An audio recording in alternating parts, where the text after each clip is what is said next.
Leçon 15. Mes pensées sont des images que j'ai faites.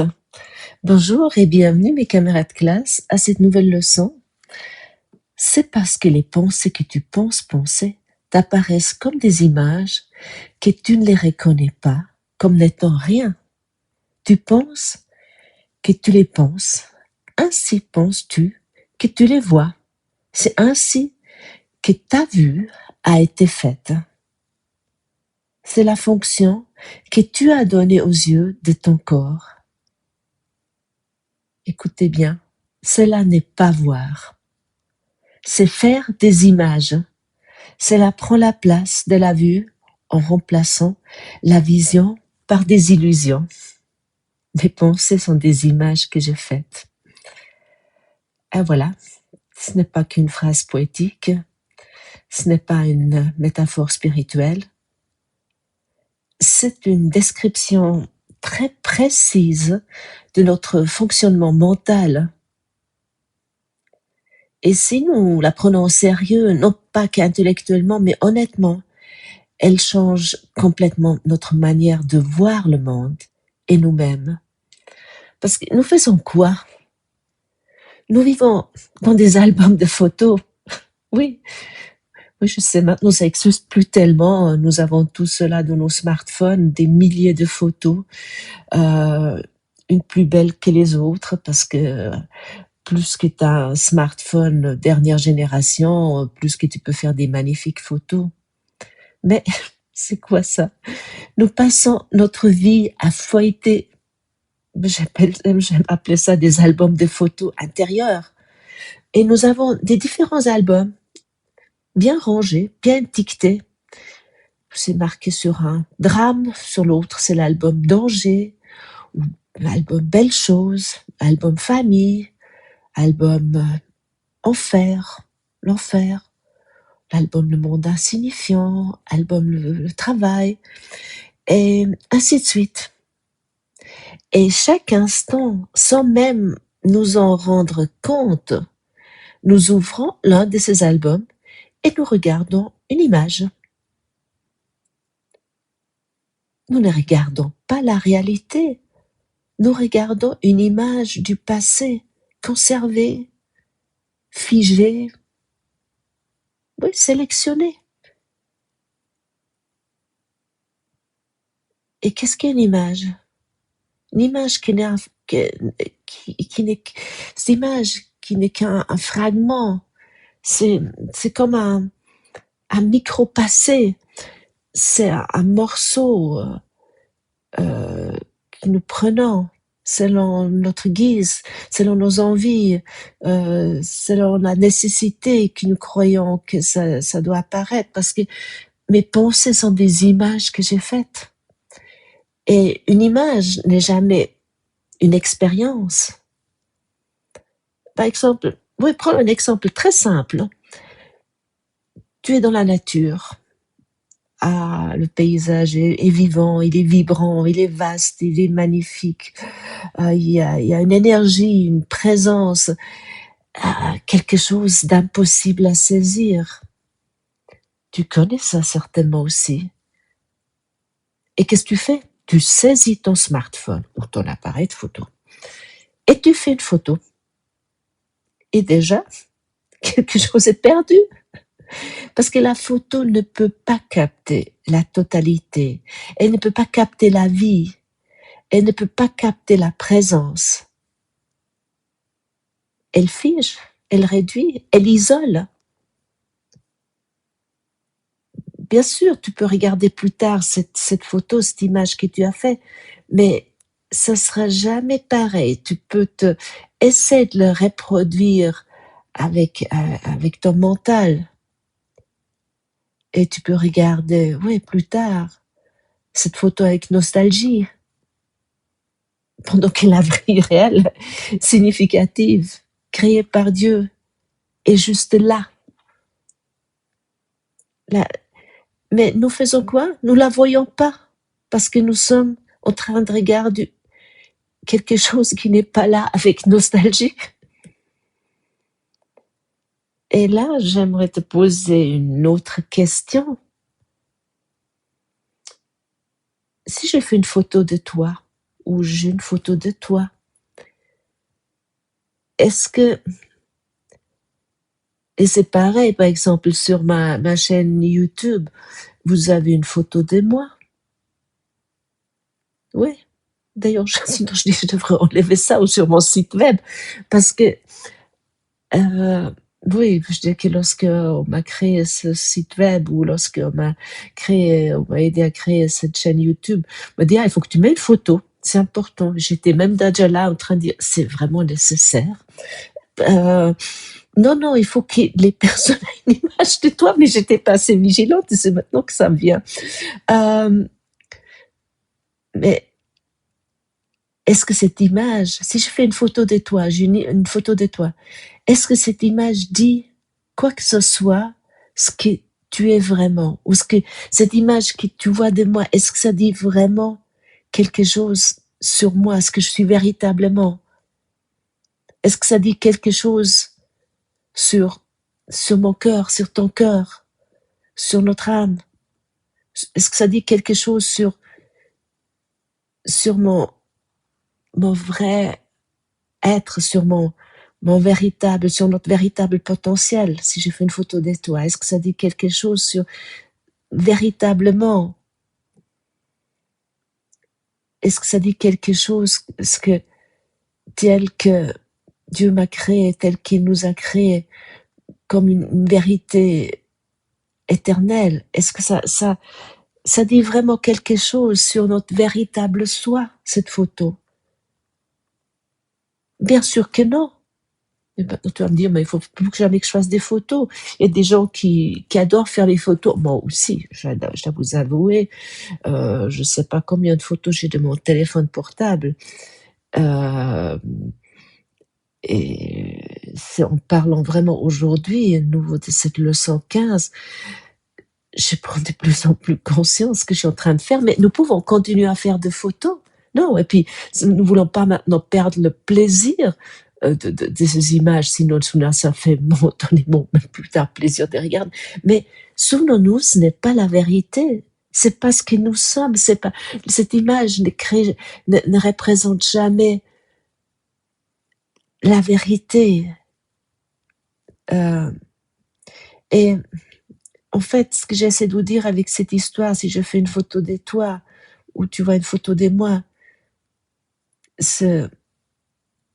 nous vivons à partir d'une image ou des images figées.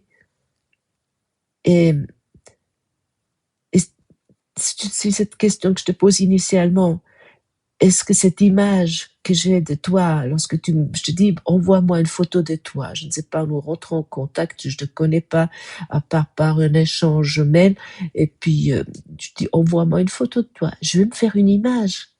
Mais au fond, t'aimerais pas que je me fasse une image qui est pas juste, et même si tu essaies de me dire, bah, j'ai envoyé une photo où j'ai l'air bien, où j'ai l'air souriante, et ça nous essayons sans cesse de transmettre. Mais ça ne présente pas ce que tu es, ni ce que moi je suis. Et pourtant, ce que nous faisons avec nous-mêmes et avec les autres sans cesse, nous vivons à partir d'images figées et nous croyons que c'est la vérité. Et c'est très clairement dit ici, ce n'est pas voir, c'est faire des images. Nous croyons voir, mais en réalité, nous fabriquons des images avec des souvenirs, des associations, des jugements. Si tu vois mon image, de cette image qui est sur YouTube ou mon site web, tu vas me dire, oui, elle a l'air comme ça, ou elle me rappelle à telle et telle personne, ou ouais, elle a l'air très germanique, ou c'est pas ce que tu te racontes, et pareillement pour moi. Si je vois, nous sommes tous pareils. Nous fabriquons des images avec des jugements, des idées du passé. Et par exemple, là, il faut faire juste un petit exercice. Ferme les yeux juste un instant si c'est possible pour toi. Et pense à une voiture. Immédiatement, il y a une image qui apparaît, non? Ou si tu te dis ma voiture, il y a une image qui apparaît si tu as les yeux fermés. où tu penses à ta fille, ou ton fils, ou ton partenaire de vie, ou ton patron, les yeux fermés. Et immédiatement, pardon, il y a une image qui apparaît. Et ou encore plus, prends ça une situation. Pense à un conflit avec ton patron ou avec ton partenaire de vie ou quelqu'un que tu aimes. Et c'est immédiat. Parce que si toi tu penses à une situation qui est pas là, t'as même pas besoin de fermer les yeux, mais tu peux les fermer. L'image apparaît. Parce que dans ton mental, l'image apparaît. Et c'est ça, la projection, ce que nous appelons la projection. Nous sommes des machines à projection. Et rien d'autre. Parce que ce mécanisme est automatique. Et à quoi ça sert? À quoi ça sert tout cela? Il sert à un seul but, c'est de maintenir la séparation. Et l'ego est un faiseur d'images. Nous sommes des faiseurs d'images. Et l'ego est extrêmement habile. Il prend une pensée, il la transforme en image. Et d'ailleurs, je dis dernièrement à mon partenaire de vie, ah oui, j'ai quelqu'un qui a un mental très coloré, plein d'images. J'ai dit ça. Mais voilà, c'est quoi ces images? Mais je dis que je peux pas les arrêter, mais je peux les regarder avec mon enseignant intérieur. Et l'ego, donc, il prend une pensée, il transforme en image, et il te fait croire que tu vois un monde extérieur ainsi. Mais en réalité, tu regardes ta propre pensée projetée. Et ça, c'est vraiment quelque chose, ouais, qui est intéressant, hein, non, à comprendre ou à reconnaître. Et tout cela part d'une seule idée. L'idée de la culpabilité, de la séparation. À partir de là, nous fabriquons un monde entier d'images séparées. Cette image, il y a moi, il y a toi. Je vois une image de toi, puis j'ai une image de moi. Il y a le bien et le mal, il y a raison et tort. Et chaque image est isolée, limitée, il est séparée. Et avec chaque jugement, nous renforçons cette prison. Parce que c'est une prison, au fond. Avec chaque jugement, ah, mon image est juste. Ce que je vois là, c'est juste. Cette photo-là, c'est ce que je vois de cette interprétation, cette interprétation, ce que je vois sur cette photo, je vois sur la chaîne YouTube que je suis en train d'écouter, cette image de Ruth Maria, cette interprétation est vraie. Oui, ça colle exactement cette image avec ce qu'elle raconte. Ouais, ça va un peu dans tous les sens. Et je sais comment les choses sont lorsque je vois une image, peu importe si ça soit dans un journal ou dans des médias en ligne. Ça sont nos images. Et même si tu lis quelque chose, c'est ton image. Mais ce que nous faisons avec ces images, nous restons à la surface. C'est ces albums de photos, c'est la surface. Nous restons à la surface. Et nous avons, bien sûr, sur cette surface, nous avons des avis sur tout, sur les autres, sur le monde, sur la spiritualité même. Et nous pouvons être extrêmement convaincantes. Ah oui, nous avons toutes plein des arguments envers nous-mêmes et envers les autres. Mais cette conviction n'est pas la vérité. C'est une fixation, si on peut dire ça, c'est quelque chose de figé.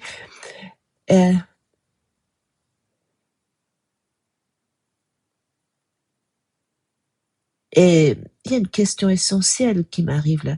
Si nous souffrons autant de ces images, parce qu'ils nous font souffrir, tu prends l'album photo Drame, tu le sors aujourd'hui, Conflit, qui les a créés? Qui les a créés, ces images? Ce ne sont pas les autres, ce n'est pas le monde, ce n'est pas le passé. C'est nous, c'est toi et moi, et c'est constant. Mais ce constant n'est pas une accusation, c'est une libération. Prends ça comme une libération, parce que ce que nous avons fait, nous pouvons le regarder autrement. Parce qu'au fond, les images, ils sont vides. Lorsque nous osons regarder nos images avec un cœur ouvert, avec notre enseignant intérieur, le Saint-Esprit, avec Jésus, peu importe comment tu veux appeler ton ami intérieur, qui est toujours à tes côtés, et nous les regardons, ces images, sans les défendre, sans nous vouloir les justifier, nous constatons quelque chose de très simple. Oui, elles sont vides. Elles ne donnent rien. Elles ne nourrissent pas. Elles ne guérissent pas. Même même la science nous le dit. Euh, tout est vibration, molécules, atomes, mouvements. Euh, prends par exemple, je ne sais pas, euh, ton, ton téléphone portable, ton smartphone. Tu vas me dire, mais c'est pas vivant. Ou, mais il y a tout est vibration. Ou prends un caillou, tout est vibration. Euh, et là, il faut comme que je vous partage ça. Ça fait quelques jours, je vais vous le partager. Je suis en train de lire un livre que j'ai déjà lu dans les années 90, fin d'années 90. Euh, et je suis tombée dans une librairie. Il était sur une table, ce livre qui s'appelle Les 7 plumes de l'aigle de Henri Gougaud. J'espère que je prononce ça juste. C'est un écrivain, parolier, je crois même chanteur français. Et je l'ai lu à l'époque, ce livre, et déjà, j'étais déjà avec le cours en Miracle en route, et déjà là, je dis waouh, mais j'ai pas, à l'époque, je n'avais pas vraiment Google et tout ça, et j'ai pas vraiment regardé plus loin. Je me dis, mais ce type, il a dû faire, ou il fait le cours en Miracle. Et ce livre qui est un roman, mais vraiment très intéressant, peut-être vous le connaissez, ça passe en Amérique du Sud. Donc, il y a tout à fait une autre approche, mais il s'est tellement je vous le conseille, si vous aimez la lecture, lisez-le. Henri Gougaud, Les 7 plumes de l'aigle, parce que justement, c'est une approche un peu différente de ce que nous parlons ici, mais il y a tellement de clés là-dedans aussi, et je vous conseille vraiment de vous le lire. Si vous avez envie, non, c'est pas une obligation, parce que justement, ça parle d'un personnage principal. Il a cette expérience que tout est vibration, que tout peut rentrer en lui, et puis il fait plein. C'est une initiation en fait, plutôt au chamanisme, etc. Mais c'est écrit, c'est vraiment, ça s'approche très fort de ce que nous partageons ici. Donc, l'image est une stratégie de l'ego pour figer ce qui est vivant, et tout est vivant. Chaque caillou, l'arbre d'or, bon, tu vas me dire, il est vivant, il est dans les racines, mais même ton smartphone, si tu te, tu t'ouvres à ça, même ton, je ne sais pas, j'ai un bibelot là sur mon bureau qui est un panthère en cristal, petit panthère en cristal, mais ça a une vibration.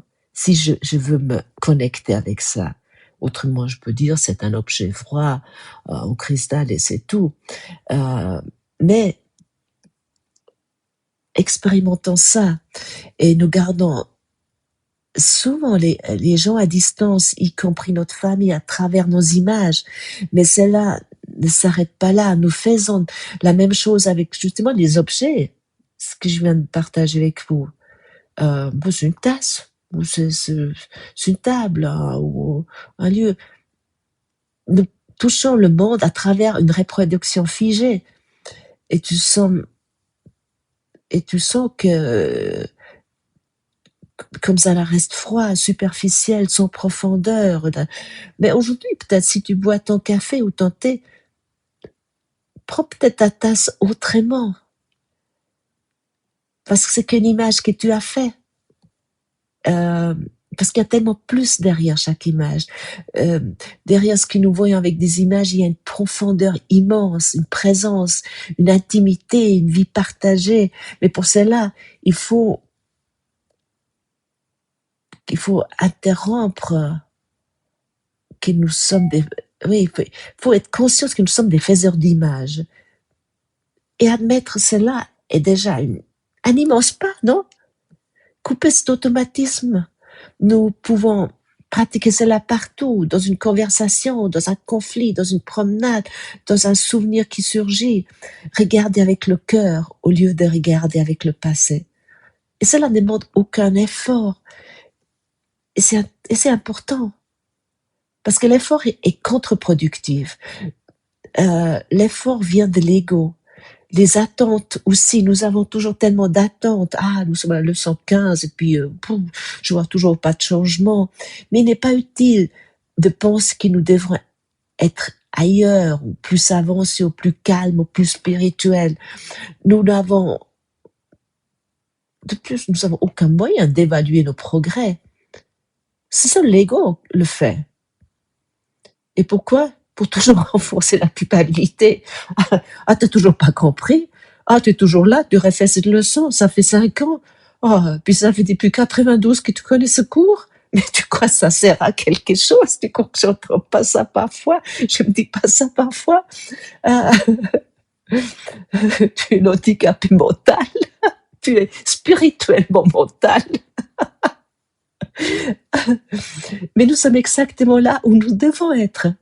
La situation actuelle, les personnes qui nous entourent, les défis présents, tout est partout pour notre guérison maintenant, parce qu'il n'y a que maintenant, il n'y a pas de passé. Et comment le savons-nous? Parce que c'est ce qui est là. Il n'est pas par hasard dans le salut.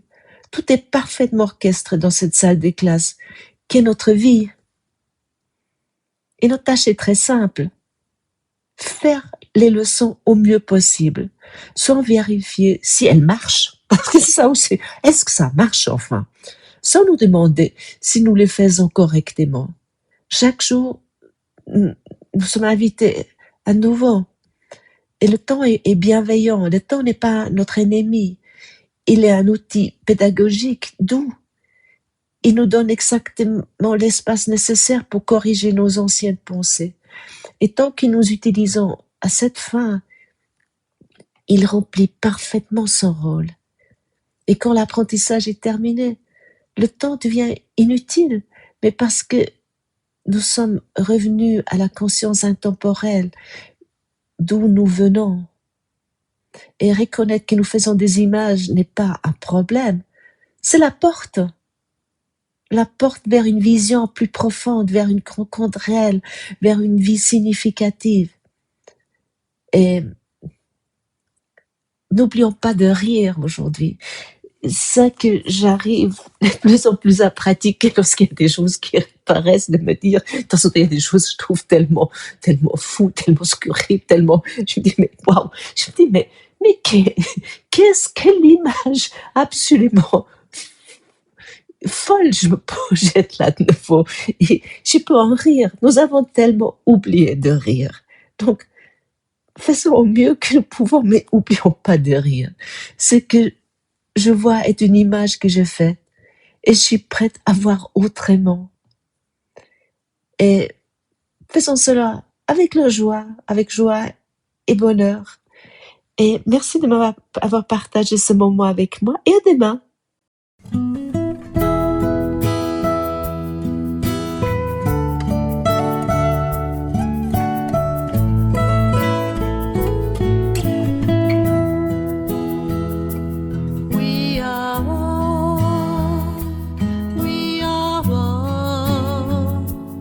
One in one.